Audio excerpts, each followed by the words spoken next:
बिल्कुल, देखिए पिछले 2 दशक की नीतीश कुमार की जो राजनीति रही है उसकी खूबसूरती भी यही रही है कि नीतीश कुमार किधर भी रहे हो, इधर रहे हो, उधर रहे हो, लेकिन मुख्यमंत्री वही बने रहते थे। और 9 महीने का अंतराल छोड़ दें जीतन राम मांझी वाला, तो चाहे वो बीजेपी के साथ रहे हो या आरजेडी के साथ रहे हो, नीतीश कुमार सर्वमान्य थे। और नीतीश कुमार के नाम पे हम बता रहे थे, सुबह रिकॉर्ड भी है कि 10 बार वो शपथ उन्होंने मुख्यमंत्री के तौर पर लिया है। और आज जब उन्होंने अभी अपना शपथ दिया है तो 6 बार मुख्यमंत्री के तौर पर इस्तीफा भी दिया है। यानी कि कई बार नीतीश कुमार ने इस्तीफा इसीलिए दिया है ताकि वो कुछ घंटों के अंदर फिर से मुख्यमंत्री की शपथ ले सके। तो आखिरकार 20 सालों के अंतराल के बाद आज एक युग का अंत हुआ है और नीतीश कुमार ने जो है अब मुख्यमंत्री के तौर पे अपना इस्तीफा जो है वो सौंप दिया है, मंत्रिमंडल भंग की अनुशंसा कर दी है। और अब नए मुख्यमंत्री का जो कल है शपथ ग्रहण होना है और सब कुछ ठीक ठाक रहता है, कोई अगर चौंकाने वाला नाम नहीं आता है तो फिर सम्राट चौधरी जो है वो बिहार के अगले मुख्यमंत्री जो हैं बनना लगभग तय माना जा रहा है। श्वेता, सम्राट चौधरी मुमकिन है कि बिहार प्रदेश के अगले मुख्यमंत्री के रूप में जल्द ही सामने आएगा उनका नाम। लेकिन अभी जिस एक पल के लिए बिहार कुछ क्षण के लिए भावुक भी हुआ, क्योंकि उसके इतने लंबे लगभग 2 दशक तक मुख्यमंत्री रहे जिनके साथ कई सारी ऐसी यादें जुड़ी रही हैं। बिहार का परिवर्तन, बिहार का बदलाव, बिहार की तस्वीर बदलते हुए सबने अपनी आंखों के सामने देखा है। वो आखिरी बार अपने मुख्यमंत्री पद को छोड़ रहे हैं। हालांकि नीतीश कुमार की तरफ से यह भी कहा गया है कि वो ऐसा नहीं कि बिहार को पूरी तरीके से छोड़ेंगे, वो एक मेंटोर की शक्ल में, मेंटोर के रूप में बिहार की नई सरकार के साथ भी काम करेंगे। जो कल तक हमने देखा था कि नीतीश कुमार अपने कामों का निरीक्षण भी कर रहे थे, जबकि तय था कि उन्हें आज इस्तीफा अपना सौंप देना है, वो नीतीश कुमार आने वाले कल में भी मुमकिन है कि बिहार की नई सरकार का मार्गदर्शन करते हुए नजर आए।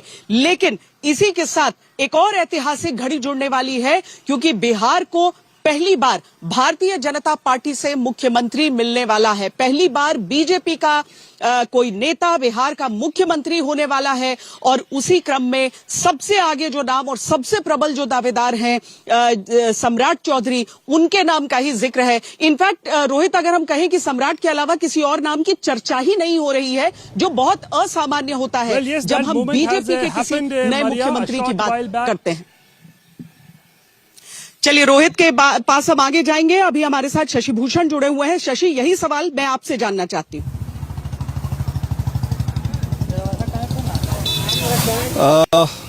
उसके कई वजह हैं श्वेता। सम्राट चौधरी ने प्रदेश अध्यक्ष के तौर पर, देखिए जब सम्राट चौधरी के नाम की चर्चा निकलती है तो सोशल मीडिया से लेके बाकी जगहों या बीजेपी के जो जानने वाले लोग हैं वो कहते हैं कि वो संघ की पृष्ठभूमि से नहीं आते हैं।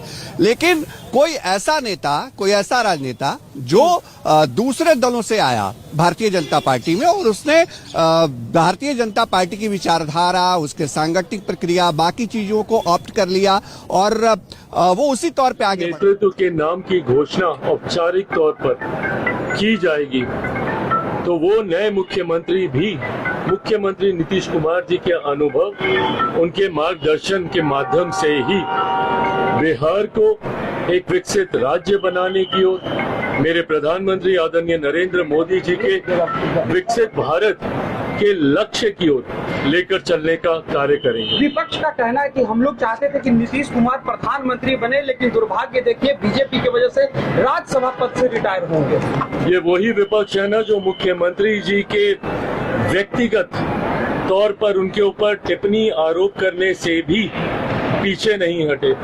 किस तरीके से उनके स्वास्थ्य को लेकर, उनके कार्यों को लेकर इस विपक्ष ने मुख्यमंत्री नीतीश कुमार जी को जिस तरीके से अपमानित करने का काम किया, आज ये लोग चिंता करेंगे मुख्यमंत्री नीतीश कुमार जी की। हकीकत है आज के इस महत्वपूर्ण दिन पर भी विपक्ष हमेशा की तरह राजनीति करने का काम कर रहा है। इनको न मुख्यमंत्री नीतीश कुमार जी से कभी कोई मतलब रहा, ना बिहार से कोई मतलब है। और अब जब बिहार एक नए दौर में प्रवेश करने जा रहा है, तब भी ये लोग सिर्फ राजनीति कर रहे हैं, शुभकामनाएं देने की सोच इनकी कभी नहीं रही। रामविलास पासवान हमेशा दलितों की राजनीति करते रहे हैं, क्या दलित मुख्यमंत्री बिहार को मिलना चाहिए? देखिए, मैं मुख्यमंत्री बिहार को जो आगे लेकर जाए, जो बिहार को विकसित राज्य बनाने की सोच रखे, जो बिहार को फर्स्ट, बिहारियों को फर्स्ट बनाने के लक्ष्य के साथ आगे बढ़ने का कार्य करे, ऐसे नेतृत्व की कल्पना लोक जनशक्ति पार्टी रामविलास और हमारे समर्थक करते हैं। तेजस्वी यादव ने